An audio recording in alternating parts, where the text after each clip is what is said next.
Guys, welcome back to another episode of One Pod Life, where I, One Putt Life, or Lloyd as you can call me, talk to professional golfers about their careers so far, the pitfalls they go through, and also talking to coaches and teaching pros on their journeys either back to the game or their journeys into the game. So this week we have Chris Hanson up, who has pretty much been there, done that a couple of times. He's played on the Challenge Tour, Euro Pro, and also the DP World Tour, or back then was called the European Tour for him. We talk about his career up to date and also why he is trying to come back into the game and play at the highest level. So sit back, enjoy this latest episode with Chris Hanson.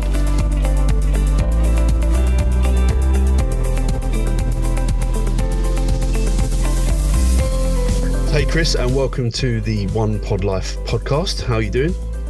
I'm good, mate. Thanks for having me on. Great to chat to you. No, you're welcome. It's good to get insight of. I'm going to call you a former tour pro for now, but later on in the you can do, yeah. Comeback tour player. So no, it's all good. So obviously, hopefully people will know who Chris Hanson is. But obviously, we're going to quickly just run through your history very briefly to get on to the good stuff, just so people can understand who you are, where you've been, and where you want to go to. So, what I've got written down here, and correct me if I'm wrong, is that you turned pro in 2006 when you played off +3. Now, just give us a brief history of what happened up till 2006, sort of where you started playing golf and what happened when you turned. I always say to a lot of people, I was a very, very average amateur golfer. I'm 16 years old, off 3 handicap, went to a place called Myscore College in Preston.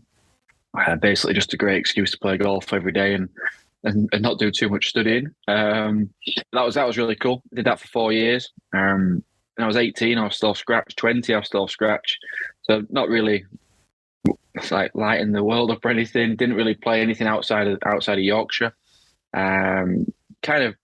I think that end of that summer, there was a guy who said if he wanted to turn pro, he'd support me with a little bit of money. So I think that was the moment, really. I was off scratch still. And then from the back end of that, those last 3 months that summer, again, locally, had a really good summer.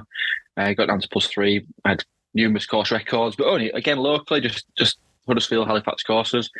And I guess got a bit of confidence, really. And that was kind of it. I think I played for Yorkshire for the men's team, but we were in the county finals, but I was like the 12th man all the time. Probably amateur highlight, a bit younger, got to the semi-final of the British Boys, which was cool. A bit lucky. I was like a reserve going into the event, playing off 1 handicap, and scalped a few players on the way and did all right. So, but yeah, no highlights really. Just wanted to be a player, and the opportunity came really. Yeah, good stuff. So, how old were you in 2016 then? 2006. Oh, sorry, 2006. Yeah, sorry. I was 20. I turned 20. pro. Okay. So you turned pro at 20. Yeah. So it's probably pretty young then at the time.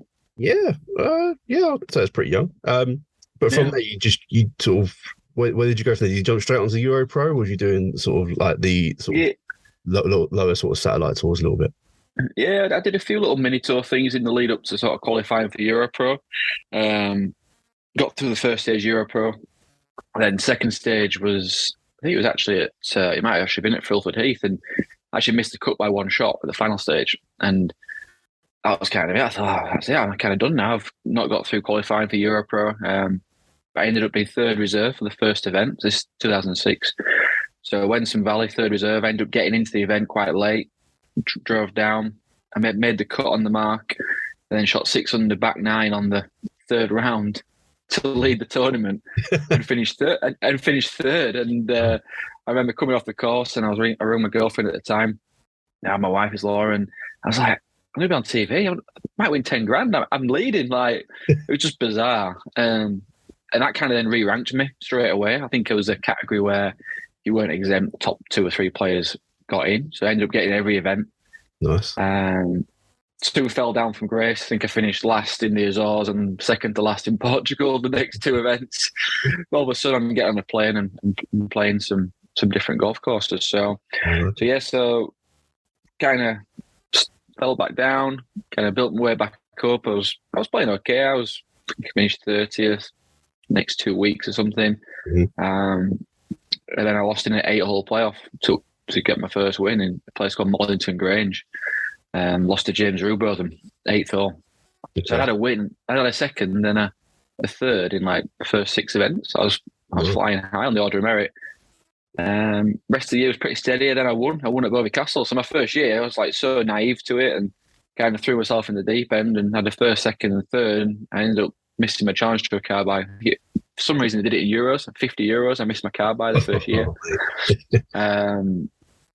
So I think in one sense, a bit of a blessing. Like if I had got on the challenge tour that second year, I'd have been rabbit in the headlights and like probably packed it in a year later because I'd have been like just blown away really. So, but then I guess in the other way, it kind of went the other way. Then I kind of had like next year on Europro, I finished 11th, and next year 30th, and next year 40th, and playing okay. But you'll know from following that tour if you don't have those big weeks, you don't really get to progress very quickly, do you? It is quite hard on that tour. I've seen just from following players like Taylor Carter, for example, having a great season, but just unfortunately not very high up in the order of merit, which is quite hard really to sort of progress. But was it 2011 you topped the order of merit, which then gave you graduation to the Challenge Tour? Yes, I was actually going to pack it in 2010. I started my PJ training for a few years, and I was doing that, and I was playing pro-ams, and I started doing quite well just locally again. And I'd done a few shop hours, and it just wasn't for me. And I said to my wife, I said, "Listen, I'm gonna have one more go playing Europro full time. I need to do it again properly." And I changed coach in 2010. I was really struggling off the tee, and then knuckled down again and refocused, and won the order of merit. I had 3 wins that year, so it was all of a sudden the career had kind of restarted, and off I went again. Oh, good stuff. Then you went on to obviously play on the Challenge Tour for a couple of years, and then obviously got pushed up onto the what's now called the DP World Tour. I did a bit of research. Is it correct you played 93 tournaments on the Challenge Tour and 93 tournaments on the DP World Tour? Or is that a combined 93 tournaments? No, I've played 94 on the main tour. Oh, okay, 94. I would imagine I've played more on the Challenge Tour, but maybe not. I did 4 years on the Challenge Tour, so... No, well, when I did this research, you said you played 93 on both, so... maybe. Yeah, it might be about right, I guess. 4 years of playing 20-ish, 25 events a year, so yeah. So you went from 2010 of giving it up to winning the Order of Merit, graduating to the Challenge Tour. Like you said, you played a couple of 3 or 4 seasons on that, and then all of a sudden you're on the European Tour. Again, just talk us through that sort of feelings of going through that. Like you said, almost giving it up to now you're a few years later playing at the top level. Yeah, it was a big whirlwind because playing Challenge Tour, obviously, all of a sudden you'd gone from playing Europro and been quite used to it, and all of a sudden, first year in Challenge Tour, it was Colombia, Kenya, and India, first 3 events or something. So a bit of a change. Yep. I actually finished 4th in Colombia, first event, so I got off to a nice start. But then it just went south from there. I finished like 80th on the order of merit, so I kind of hung on to a category just outside, keeping a card.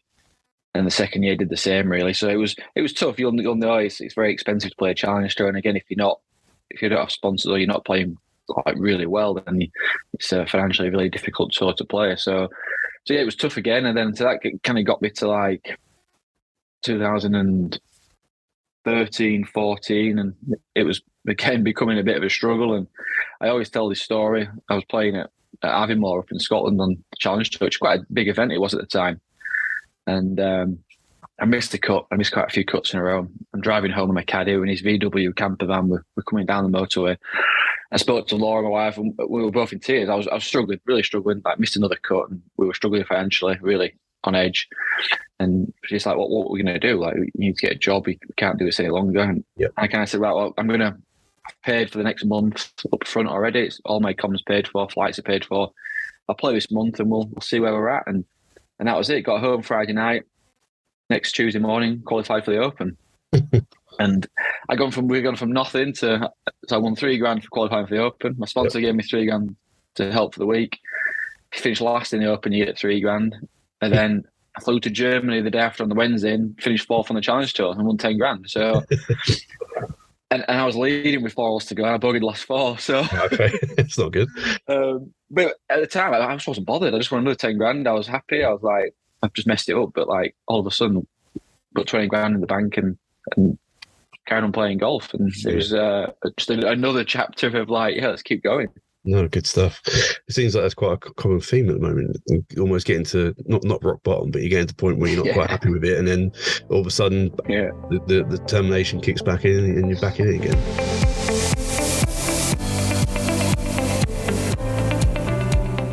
During your time on the, obviously we call it the DP World Tour. Obviously back then it was called the European Tour. What would you say was your sort of highlight of that time on there before it all kind of went down south a little bit? So yeah, what was your best moment?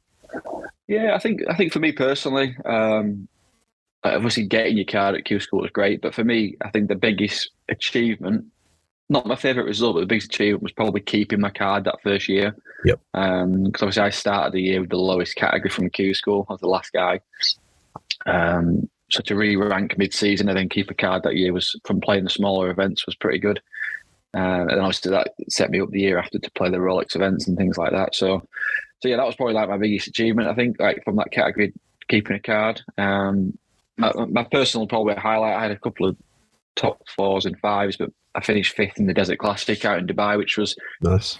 Probably my highlight. It's one of them tournaments what you've seen on TV for years, and it was a strong field. All the top guys were playing, and I think I shot 7 under last round, birdie the last 3 to finish tied 5th. It was like tied 5th with like 9 people or something. So I ended up like all the events to like not finish 5th tied. It was like not that one because it watered the money down so much. Sure.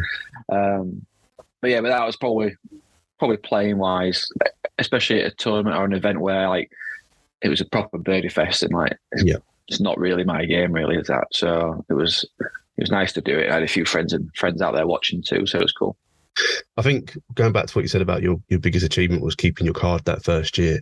I think for any player that gets onto the DP World Tour, just again, that must be the main focus. Just keep my card and stay on this tour. And just how hard is it to keep that card? Yeah, massively. Yeah, you have to have good weeks. Like you can't. I think now when the money's off, it has increased. My first year, I think it was like 250,000 to keep your card. Second year, it was like 350,000. You can't just make cuts and finish 20th or 30th every week. You've got to have some decent weeks, and you've got to put those 30, 40, 50 grand checks in the bank, or you're not going to do it. And like making cuts on main tour, like you got to play some good golf, haven't you? So you've got to play some really good golf. Yeah, really good. And, like unless you're a player, there's a few players out there who are very hot and cold, and I think that's the point. One of the big frustrations for me is that I was always pretty consistent. In golf, it doesn't really matter, does it? If you win and miss 3 cuts, you're going to be in a much better place, sponsorship-wise, category-wise, like financially. Like it just makes sense to be really good or be really crap. Yeah. And I kind of struggle with that. But then some players are really good at just like parking the bad weeks and going, I just had a crap week this week, and next week I'll win or something. And I was very just always about that continuous improvement and being really consistent. And I was, but like you say, probably why I never competed at the top enough. Mm-hmm. But probably why I shot a lot of level par rounds and didn't make a lot of mistakes, really. No, yeah, I guess that's quite probably the annoying thing. Obviously, you didn't play bad golf. You played, like you said, consistently good golf. But at that level, it doesn't really cut it, does it? It's got to be either really, really good or just, like you said, park it for 1 week and move on to the next. Exactly. Yeah. Well, I get obviously coming to the end of your DP World Tour career, which is now on pause. We'll come to that again. So you then went on to, I think it's like 2019. You kind of was the last sort of tournament. That was on Challenge Tour, wasn't it? You dropped back down to the Challenge Tour for a little bit. And then you kind of moved into this new era, I'm going to call it, into your life, where you've become the founder of the 2020 Pro Tour. Now, I've spoken to Adam on the previous podcast. People might have listened to it, about the 2020 Pro Tour. And I just wanted to understand, from your point of view, what was the reasoning for starting that? Not just so you can play, Chris, obviously, but sure. But what was the reasoning behind that and starting the tour? Yeah, so I think 2019, I played Challenge Tour most of the year, and I was struggling. I was playing okay, but like you don't get much for playing okay in golf really, and financially it was difficult. And I went to the Q school that the end of that year. To be fair, the 2020 Pro Tour was kind of formed in Madrid. Me and Adam he was caddying for me in the Spanish Open on the main tour. Okay. And I had my best result that year. I won 10 grand. I finished like 30th. And I was thinking about not playing golf. I just had my best result on tour that year. It was quite weird. So we were thinking about it then. And I went to Q school and I had a pretty torrid time. And then there was loads of delays. And I ended up withdrawing. Didn't go back for the last 9 holes or something. And first time I'd probably ever done that. And I was in a pretty bad place, really. I had to make like 9 birdies in 9 holes. I wasn't going to do it. I had made 9 all week or something. So that was me. That was me kind of done then. And it just kind of then coincided with COVID coming, really. And for me, in a way, it was like a bit of a blessing, really. It kind of gave me that forced break from it. It was like, right, you don't want to play for a bit. COVID's here. Mm-hmm. You've got an excuse to actually stop. Yep. And whereas a lot of people like it's hard to stop playing golf as a player. Like I'm playing again now. I mean, so like to actually stand up and go, right, I've packed in, I've stopped. It's very difficult. But for me at the time, COVID was like, right, we can't play anymore. You need to stop. Yep. So it was good for a year, probably. Financially, it was terrible, but for like golf wise, it was great. But then the year just ended up being 2.5 years. Like it just 2020 Pro Tour took off. Life got busy. I had another child. We moved back from Spain. We were living out in Spain, so everything had changed. And yeah, that's kind of where we got to. This year, really, that's kind of where we're at. So just massive life changes. What was the main sort of core reason you wanted to start the actual tour itself? Yeah, we just thought, like, me and Adam have both played like every mini tour going over for the last 10 years, and like there was an opportunity, or we felt there was a space in the north of England to do one and to do it a little bit differently. And I guess from players' perspective, we wanted to kind of just like do it the way we think players would want it, a bit fairer, put more money back in the pot whenever possible, and obviously get the ladies involved as well, because there was like hints of that happening with like the Challenge Tour events, and we were kind of flattered that first year of coming out of COVID, because there was no Europro, there was no golf to be played anywhere else, and like everyone played Europe, a bit of 2020 Pro Tour, and everyone played a bit of Clutch Tour, and like mini tour golf was booming for 18 months. It was, and yeah, it's been brilliant. It's great. We love it. It's like I play a little bit there on it now myself, not every week, but like it's really rewarding. Like I see young lads and young girls coming through, winning for the first time, picking up the first checks, like just providing that playing opportunity, which there was a little opportunity up north, but not enough. And like, there's no reason why there couldn't be 2 tours up north, but it's not ended up being like that. But like, they just need more opportunities for people to play golf, and we provided that. So it's been great. It's been really good. Yeah, I like it. Obviously, I've followed it for a while, obviously quite a while, so I know how good it can be. Still waiting for my invite to one of the tournaments, but we'll talk about it later. No, I'm joking. So someone who's don't like traveling north, though. Well, north of London. I'm not interested. No, I'm joking. Yeah. I'll travel anywhere. With the 20 tour, last question on that is, what do you see the end goal being? Is there an end goal, or is it literally just, like you said, providing opportunities for these sort of youngsters to come through and get that experience for tournament golf? Yeah, I think like we don't ever envisage it. Well, I think initially we kind of did, but like I think Adam, like we were never going to go the way Clutch has gone and try and take over the world, and like, which is great. He's like, ambitious and he's doing it full time, and like he's created a fantastic platform as well. It looks great, doesn't it? And it's certainly challenging the other tours out there. But for what we do, and for the kind of market we've got in the north of England, it's a very different golfer base, really. And it's, I think if we can just grow the tour, we spoke about this yesterday, to have better, the aim is better venues, more prize money, and better, more incentives. And if we can keep doing that, and there's 15 to 20 events a year, and to grow the amateur side of it, where there's involvement from everyone, then we'll be really happy with it. Now, One Pod Life is brought to you in partnership with Energy Golf, the leading golf development platform. They are committed to providing a service that allows you to reach your maximum potential by improving your mindset, creating physical longevity, and funding your golf career. What they've done is take professional tour team experience and brought it to you through their platform so you can have your very own tour team in your pocket. Energy Golf offers the ability to learn from leading professionals in the fields of fitness, nutrition, breathing, caddying, psychology, business, as well as proven tour winners and many more. There are also courses based around the mental aspects of golf, such as mental toughness, emotional control, and self-esteem. Visit energy.com to learn more, and to claim your exclusive 1-month free trial, simply send an email with the subject OnePodLife to info@energy.com and enjoy. Now let's get back to the podcast. Okay, now we're moving on to what I called the comeback. Obviously, we alluded to a little bit before. So, Chris, you've decided that you want to now try again and play by coming back. You played a few tournaments recently, which I've seen you in, obviously the British Challenge at the Belfry, where you finished tied 53rd, but you had a good outing. I think you was under par the first 2 rounds, weren't you? You was storming. Yeah, it was top 10 or something. Yeah, and now obviously I've noticed as well that you've managed to get yourself into the Q School for DP World Tour this year. So 2 questions. One is, why are you coming back?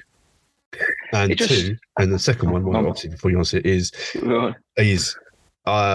your expectations, what you're hoping for as well. Yeah, so I said this to a few people. I played with Chris Gain, one of the older players, one of the Europros a few weeks ago, and I said to you, it's very difficult as a sportsman to not play sport, and especially if you're competitive. So I just want to compete. That's the first thing. Like for numerous reasons, I want to compete for myself. I enjoy it. I want to see if I can get better. I want my kids to see me play golf. Like, I've got another young child, and they don't ever really see me play. They've all been very young through my playing career. But yeah, I just want to be competitive, and I never won enough in my career, so I want to win some trophies. And I think deep down, why playing Q School? Like, I want some opportunities or some playing.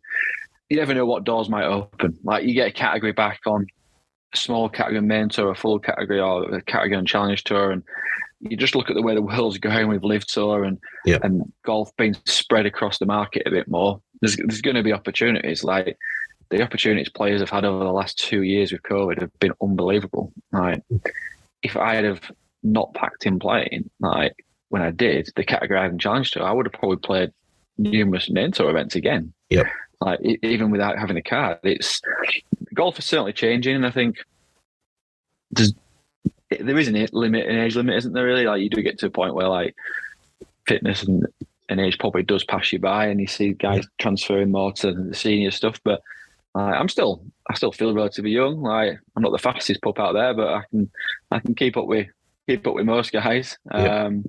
Playing Europro the last few events, and I think my expectations, like, I'm under no illusion that it's difficult and the standard's amazing, and I'm certainly not practicing how I used to do the amount of time. I very much mix it around coaching, but I think I've just got to have a different mindset, and I think I've lowered my expectation levels, which helps anybody in golf. Yep. And certainly trying to use my time a lot more wisely, and just when I've got an hour or 2 hours, it's certainly structured practice. Yeah, well, that's gonna be one of my questions. Was obviously you've been there, you've done it, you've got a t-shirt, you want to get a second one. So what pitfalls and downfalls and learnings have you got from that time that you went on the Challenge Tour and the DP World Tour that you can bring to this stage of your golfing career that can really help you go forward? Yeah, I think what would help me go forward from my mistakes, really. To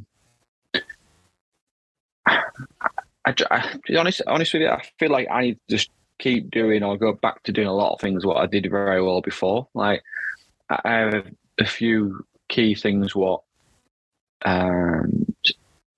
caused me problems in my playing career, and one of them was two of them were off-course things which aren't going to happen again, or there's not a chance of happening.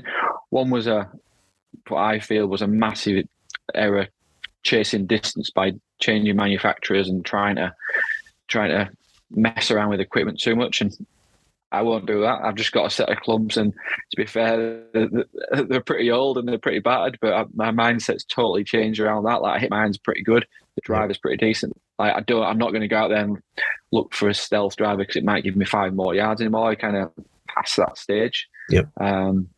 So yeah, there's certainly not going to be that mistake to make again. Yeah, I think, and there's certainly things what I would say to people like playing the game now, and these younger guys and girls, like, don't mess about with equipment if it works. Like, if you're going to test something, test it for a long time. Don't just hit the 5 shots and think, yeah, that's better, I'm going to use it. 'Cause probably not. Only care what the bad shots are like, not the good shots, because the bad shots are the ones that kill you. Yep. And then, like I say, one of my off-course things was a management company problem, and it ended up getting a bit messy and nearly going to solicitors and court and stuff. And you can't play with off-course distractions. So have a team around you, and the happier you are off the course, happy wife, happy life. Like, if you're happy off the course and life's pretty easy when you get home, then you'll play better golf as well. I like it. Well, that leads me quite nicely into the last section, which is the reason, obviously, why I started doing the podcast. Because obviously, I've got dreams or aspirations. I want to compete at a pro level. So I'm not saying I'm going to be on a DP World Tour, but I'll definitely be on the mini tours, competing the best I possibly can. So, and I just want to talk to guys like yourself who have been there, done it, and guys that are coming up through the ranks. And obviously, from your point of view, as a coach, obviously you're teaching guys day in, day out who are obviously who've got the same aspirations as well. So, for me, what I really want to know from you just ruled out a couple of things, but so you can't use those ones. But what would be your top 3 must-dos that every aspiring golfer needs to do to get to that level? Yeah, okay. Well, one of the big things that I was always very good at, and I had a team around me who were very, very good at this, was my practice, was structured practice, was performance practice. And I harp on about that a lot now in lessons. How I had a young girl in for a lesson last week, and she was off 6 handicap, wanted to be a player at some point. I said, well, what's your practice like? I don't practice. Like, what? Like, she didn't have structured practice. She didn't even practice. So we did a session, and I was like, right, this is a structured practice session. This is a bit of technique. This is a bit of performance. That's an hour. Go on, that's a start. Like, but I don't want you just to be like ball bashing. There's got to be a bit of structure. You got to push yourself. You got to make it harder in practice. And I think it's too easy, especially for good players, just to sort of massage the ego and just go through the motions of just hitting shot after shot after shot. Like, it's got to be harder than that. So that's a key thing for me. I was always very good at that. Yep. A lot of completion challenges, whether it was on TrackMan or whether it was just kind of chipping tests, but stand there until you do it. And I think it makes you a lot harder, really. So I'd certainly advocate that. I'm going to say that again, but I think having a team around you, I'd say it's, as much as it's an individual sport on the golf course, there's a hell of a lot what goes into making you the best player you are. And I think whether that's a manager who's got your best interests at heart, like a psychologist, a fitness coach, like a caddy, or just having someone there who has your interests at heart, who can be honest with you. Like, you tell them you're struggling, they won't give you any bullshit. They'll say, listen, you're not doing this very well. You're not working. You need an honest shoulder to cry on and someone to give you a kick up the arse. So hard to come by, but I think it's pretty important. Very good stuff. One more thing. Yeah, one more thing, please. One more thing. I would say for up and coming youngsters, like I would treat it. Yes, you lose a bit of enjoyment here down the line, probably, but it is a job if you're a professional golfer. So, and you treat it as a job. Like, I used to have my wife would go to work at 9. I go to work at 9, and I'd structure my day. She'd have a meeting at 10. I'd be doing short game at 10, and some people aren't like this, and I think you've got to do what works for you. But for me, everything was pretty structured. There was a plan to everything I did. Yep. I just spoke to one of my lessons today. I said, how was your practice? He said, oh, it's great. I've done an hour short game. I've done an hour hitting balls. All right, so what did you do in that hour? Like, you can break it down. It's not just hitting balls for an hour. It's I'm doing this for 10 minutes. I'm doing this for 20 minutes. I've got 20 balls doing this. Yep. And yeah, I had a good diaried what I wanted to do each day. I've just been very organised. Like, if you're not organised, you you've probably got to pay someone to make you organised. So get organised. It'll save you some money as well. No, I like it. Thank you. Cheers, Chris. Thanks for that. So, when's the Q school? I know I did look at it. Is it Mottram Hall you're doing, or are you doing another one? No, I'm doing Denmark. End of September. Yeah. Okay. So Mottram's clashes with something for me, but to be honest, I said to a few people, I'd rather go away from all the English faces and a golf course, which that time of year, the weather and the condition could be pretty average. Yep. I like to get on a plane and like it's working. You're not going to Mottram and then driving home for the night and seeing your kids. Like your head's down and you get the job done. So good stuff. Yeah, that's my Denmark reasoning. No, good stuff. It is over four rounds, which I don't think people realise as well. Obviously, that's the stage one. Then you've got to get through to the next round, which is obviously out in Spain, I believe, isn't it? Yeah. So, mate, good luck with that, and I'm looking forward to seeing the comeback and seeing you back on those tours and Challenge Tour and the DP World Tour and smashing up again. I like it. We shall certainly give it my all, mate. No, good stuff. Good to hear. Thanks, Chris, coming on and giving us your time, and good luck, and also with the 2020 Pro Tour as well. Pleasure, mate. Yeah, cheers. Thank you very much. Good to speak to you, lady. Thanks, mate. Cheers, mate. See ya.